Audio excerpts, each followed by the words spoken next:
Well, it remains a race against time in Myanmar and Thailand. Rescue crews have been working around the clock for the better part of 3 days now, desperately searching for survivors beneath the rubble left behind by a 7.7 magnitude earthquake.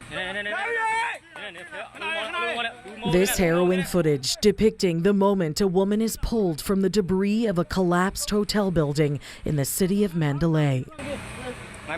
Authorities estimate that she, along with many others, have been trapped for more than 40 hours, marking a grim realization as the death toll continues to climb. Myanmar's ruling junta military government says, as of Sunday morning, more than 1,700 people have been confirmed dead and another 3,000 plus are injured. The U.S. Geological Survey, however, is estimating that the true death toll may be closer to 10,000 people, with so many still missing. There are people still under those buildings. We have a small window of opportunity to reach those people now. Red Cross officials are on the ground across the Southeast Asian country.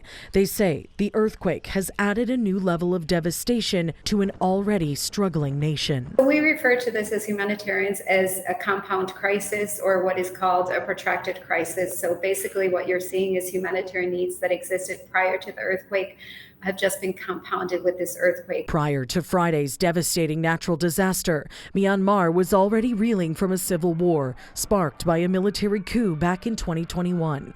It's also one of Asia's poorest nations, lacking proper infrastructure and telecommunications across large portions of the country. The Red Cross says it's launched an emergency appeal for 100 million Swiss francs, which is about the equivalent of 113 million US dollars. This is a 2-year plan to really work with the Myanmar Red Cross Society and community members to respond to this very devastating earthquake, but also look into strengthening resilience and building back better in the communities. Additional foreign search and rescue teams and plane loads of aid arrived in Myanmar Sunday morning. Russia, China, Malaysia, Singapore, South Korea, and Thailand all jumping in to assist. Thailand itself is still reeling from the aftershocks of the quake.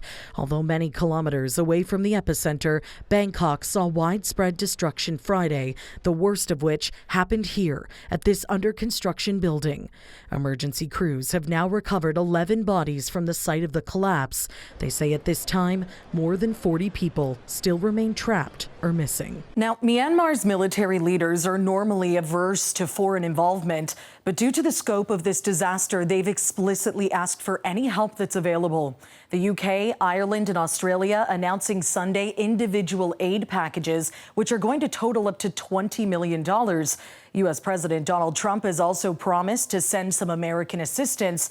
Meanwhile, several Canadian disaster relief organizations are currently on the ground in Myanmar, contributing to relief and recovery efforts. For City News, I'm Karling Donoghue.